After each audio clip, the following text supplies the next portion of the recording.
DIY muna tayo today. So, para sa may mga Electrolux Cyclonic Care 10 kilograms.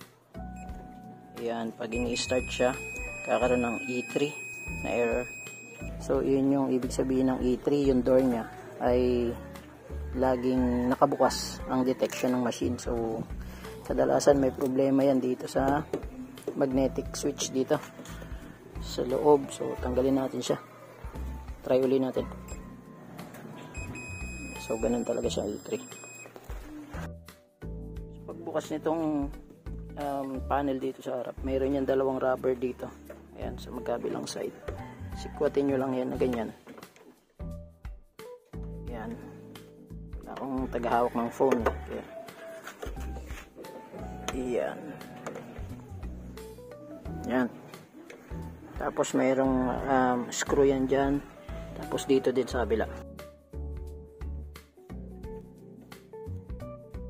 Ayan, para pag natanggal nyo na yung dalawang screw, tsaka dito, alug-alugin nyo lang siya. Kasi ano to, may clip, parang clip sa loob. Yun. Huwag naman masyado kasi. Ayan.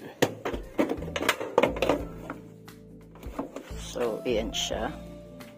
Ito yung magnetic switch. Ito yung dumidetect pag naka-close or naka-open yung yung door. Kadalasan ito yung nasisira. Kaya nag-i-E3 na error. Try natin muna i-bypass kung mababago. So, ito lang siya. Tinanggal ko lang yung tornilyo dito. Ito yung magnetic switch. Try natin siya i-bypass. Tanggalin natin to. Ayan na, tanggal ko na siya dito sa connection. Ito yung magnetic switch. May nabibili yata nito sa Shopee or Lazada. Pero yan, subukan muna nating i-bypass.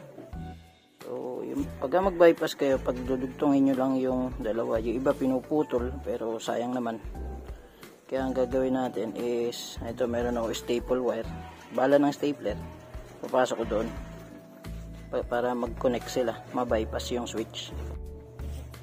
Ayan, nakikita pa. Ayan o. Nandiyan na, nakakonect na yan doon sa loob. So, na-bypass natin yung switch. Wala yung magnetic switch. Ito. Kumbaga, dinedetect ng machine na ito ay connected. So, may magnetic switch siya. So, try natin. Ayan, so nakasaksak na. Ayun. Yun yung ating mahiwagang connection. Try natin. Nice. So, hindi na siya nag-E3. So, meaning to say, ito ang sira niya.